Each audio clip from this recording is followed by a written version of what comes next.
నమస్తే welcome to time 24x7. Bharat లో gas కష్టాలు తీరనున్నాయి. ఖతర్ నుంచి శివలిక్ నౌక భారత్ కి చేరుకుందట. ఇరాన్ హార్ముజ్ జలసంధి దాటి గుజరాత్ లోని ముద్రా పోర్టుకు శివలిక్ నౌక చేరుకుంది. ఐఎన్ఎస్ శివలిక్ నౌకలో సుమారు 40 నుంచి 46 వేల మెట్రిక్ టన్నుల ఎల్పిజి గ్యాస్ అయితే ఉందంట. ఎంత 40 నుంచి 46 వేల మెట్రిక్ టన్నుల గ్యాస్ అయితే ఉందంట. అది గిడంగా ఎక్కడ ఐఎన్ఎస్ శివాలిక్ లో నౌకలోని సుమారు 40 నుంచి 46% అంటే మామూలు మాటనా? ఈ రోజులో చూసినట్టయితే టెక్నాలజీ డెవలప్ అయింది అని చెప్పేసి ముసలి వాళ్ళు కానీ చిన్న పిల్లలు కానీ వాళ్ళకి అసలు ఆ గ్యాసులు స్టవ్లు ఎట్లా యూజ్ చేయాలో కూడా అర్థం తెలియని వాళ్ళు, అలాంటి వాళ్ళు ఈ రోజులలో కట్టెల పొయ్యి అంటేనే నమ్మకుండా అయిపోయినారు. ఏమో అంటారు కదా, తోటోడు తొడగోసుకున్నా నేను మెడగోసుకుంటా అని చెప్పేసి ఒక కొటేషన్ అవుతుంది కదా, అది ఇలాంటి వాళ్ళ కోసమే అనగడానికి ఇప్పుడు వాడుకోవచ్చు, సమయం అయితే వచ్చిందని కూడా చెప్పుకోవచ్చు. అలాంటిది గ్యాస్ కష్టాలు, అసలు ఎక్కడ చూసినా గ్యాస్ కష్టాలు. ఒక మంచినీళ్ళు అనగానే విన్నాం కానీ, డ్రైనేజ్ల అంటే విన్నాం కానీ, అలాంటిది గ్యాస్ కష్టాలు అనేది ఎప్పుడు వినలేదు కదా. గ్యాస్ కష్టాలు గిడంగా వచ్చేసినాయి ముందుకి. ఎప్పుడు గ్యాస్ అని చెప్పేసి గ్యాస్ పైన డిపెండ్ అయ్యి ఇంట్లోనే కూర్చొని చిన్న కూర్చొని వండుకునేలా అట్లాంటి స్టవ్లు కూడా ప్రిపేర్ చేసినారు.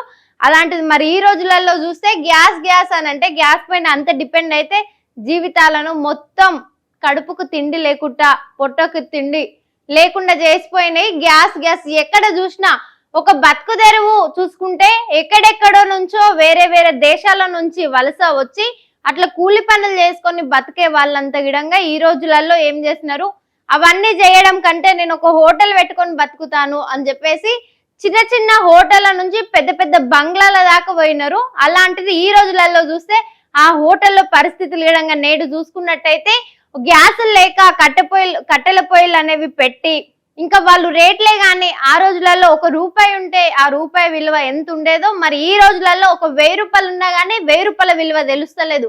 ₹1తో అప్పట్లో రూపాయికి అంత వాల్యూ ఇచ్చేవాళ్ళు, ఈ రోజులలో ₹1000 ఉన్న రూపాయి కంటే తక్కువనే కనిపిస్తుంది తప్ప వాళ్ళకి ఎక్కువ అనిపించట్లేదు. అలాంటిది ఎక్కడ చూసినా గ్యాస్ అంటే కన్నీరు పెట్టుకొని ఉంటున్నారు ప్రజలంతా. కడుపుకి పొట్టకి తిండి లేక తిప్పలు లేక వాళ్ళు ఎంత తిప్పలు పడుతున్నారంటే సతమతం అయిపోతున్నారు. ఎక్కడ చూసినా గ్యాస్ సిలిండర్లు అని చెప్పేసి ఈ యొక్క యుద్ధాలు అయితే స్టార్ట్ అయ్యి ఆ యొక్క యుద్ధాల వల్ల ఈ గ్యాస్ పొయ్యిలు అనేవి ఆగిపోయినాయి అని చెప్పేసి వాళ్ళకైతే అసలు ముసలి వాళ్ళు కట్టెల పొయ్యి పెట్టుకొని ఎంత న్యాచురల్ గా ఉండే వాళ్ళో ఆ నాగరికతను మొత్తం పక్కకు దొబ్బేసిరు. మరి ఆ నాగరికతను తీసేసి మేము టెక్నాలజీ డెవలప్ అయింది, మేము చూపిస్తాం, గ్యాసుల పైన వండుకుంటాం, ఒక రోబో అవసరం లేదు, మేమే రోబోస్మి అన్నట్టు అట్లా ఫీల్ అయిన వాళ్ళు ఈ రోజులలో చూస్తే కన్నీటి గాథనే కనిపిస్తుంది. ఎక్కడ చూసినా నాగరికత మళ్ళా ముందుకు వచ్చింది తప్ప నాగరికతను వదిలేసుకుంటే ఏ రోజు నాగరికత అంటే ఈ రోజులలో చూసుకుంటే అసలు ఎక్కడ నాగరికత కనిపించలేకపోయింది. ఏ చూసినా ఆర్టిఫిషియల్ అంటే అట్లీస్ట్ వాళ్ళు తినే తిండి గిడంగా ఒరిజినల్ పండించిన పంట తినడం లేదు. అలాంటిది ఈ రోజులలో చూస్తే గ్యాస్ కష్టాలు, తీరని కష్టాలు, ఎవరికి చెప్పినా ఎక్కడ చెప్పినా అసలు తీరని కష్టాలు అయితే ముందుకు వచ్చినాయి. అలాంటిది ఈ యొక్క శివలిక్ నౌకలో అయితే ఐఎన్ఎస్ శివలిక్ నౌకలో అయితే సుమారు 40 నుంచి 46 వేల మెట్రిక్ టన్నుల ఎల్పిజి గ్యాస్ అయితే ఉందంట అక్కడ. మరి షాపింగ్ కార్పొరేషన్ ఆఫ్ ఇండియా యాజమాన్యంలోని ఎల్పిజి ట్యాంకర్ ను నౌక శివలిక్ సోమవారం ఉదయం 9 గంటల ప్రాంతంలో గుజరాత్ కి అయితే చేరింది. అలాంటిది ఖతర్లోని రాస్ లఫాన్ ఒడరేవు నుండి బయలుదేరిన శివలిక్ హార్ముజ్ జలసంధి నుంచి ప్రయాణించిందంట. ఆ యొక్క శివలిక్ హార్ముజ్ నుంచి ప్రయాణించిందట జలసంధి నుంచి. అయితే ఇవాళ గుజరాత్ రాష్ట్రంలో చూసుకున్నట్టయితే క్యాచ్ జిల్లాలోని ముంద్రా ఓడరేవుకు చేరింది.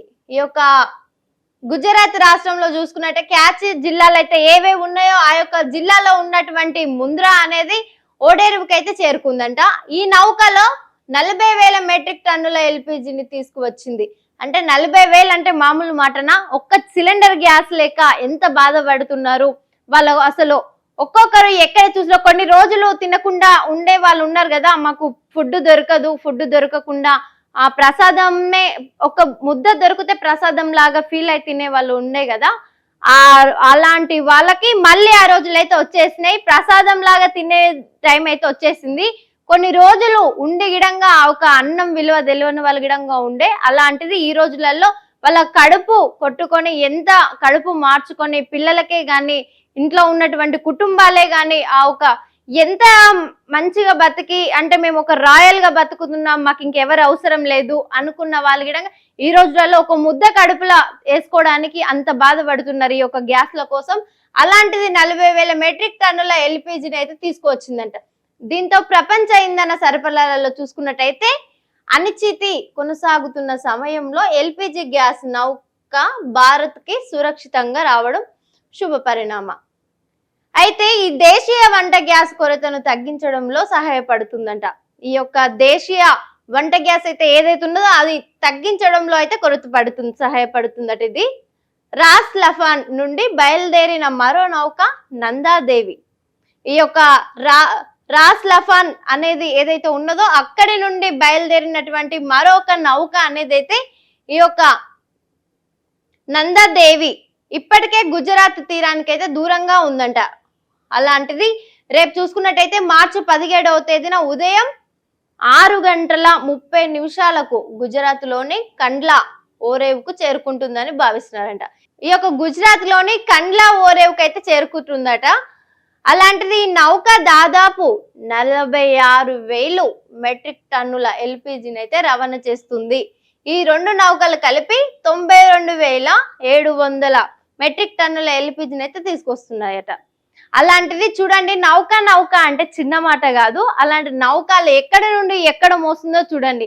వేరే దేశం వాళ్ళు ఒక దేశం నుంచి ఇంకొక దేశంలో బతకడం కానీ, ఎంత కోపాలు ఉన్నా ఎట్లా ఉన్నా అలా బతికే వాళ్ళు ఈ రోజులలో జస్ట్ ఒక గ్యాస్ సిలిండర్ పోయిని తీసేస్తేనే ఎంత బాధ అవుతుంది, ఎక్కడ సతమతం అవుతురు. అసలు మీరే చూస్తున్నారు కదా, గ్యాస్ అనేది అసలు ఆ రోజులలో చూసుకున్నట్టయితే కిరోసిన్ గ్యాస్ నూనె అని చెప్పేసి కోపిన్ బియ్యం ఇచ్చే దగ్గర గిడంగా అట్లా రేషన్ లో అయితే ఇచ్చేవాళ్ళు. అలాంటిది ఈ రోజులలో గ్యాస్ పోయి ఆ యొక్క గ్యాస్ అనేది మొత్తానికే పోయింది. గ్యాస్ నూనె అని అంటారు కదా, ఆ గ్యాస్ నూనె అయితే మొత్తమే మానేసినారు. అలాంటిది గ్యాస్ మొత్తం ఫిక్స్ అయిపోయినారు వాళ్ళు. ఫిక్స్డ్ గా ఇంకా గ్యాస్ పైన డిపెండ్ అయ్యి కట్టెలు అనేది ముట్టుకోకుండా ఉండేవారు. ఈ రోజులలో కట్టెలు పెట్టి వండుకునే రోజు అయితే కళ్ళ ముందుకు వచ్చింది.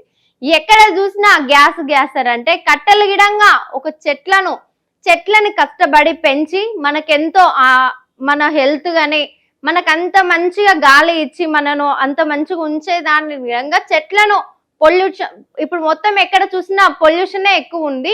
చెట్లను గిడంగా నరికిన రోజులు ఉన్నాయి ఎక్కడ ఎదగకుండా. అలాంటిది ఈ రోజులలో ఒక కట్టెలు కొనుక్కోవడానికి గిడంగా ఎంత ఇబ్బంది పడుతున్నామో చూడండి మనము. అంత స్థితికి వచ్చిందంటే ముందు ఇంకెలాంటి సిచ్యువేషన్స్ ఫేస్ చేస్తామో అర్థం అవుతుంది ఇక్కడికే. ఇంకొక మనము అంత ఆనందంగా ఉండి అంత కుటుంబంతో అంత మంచిగా ఒక ఉమ్మడి కుటుంబం అని చెప్పేసి అందరు కూర్చొని అట్లా తినే వాళ్ళు ఆ రోజులలో ఎవరికి వాళ్ళే అయిపోయినారు. పక్క మనిషిని ఇంకొక మనిషి చూడకుండా కూడా అయిపోయింది కదా. అలాంటిది గ్యాస్ అని చెప్పేసి కడుపుకు తిండి లేకుండా గిడంగా పోయింది. రాను రోజులలో బతికే అవకాశం గిడంగా లేకుండా పోతుంది అని చెప్పుకోవచ్చు.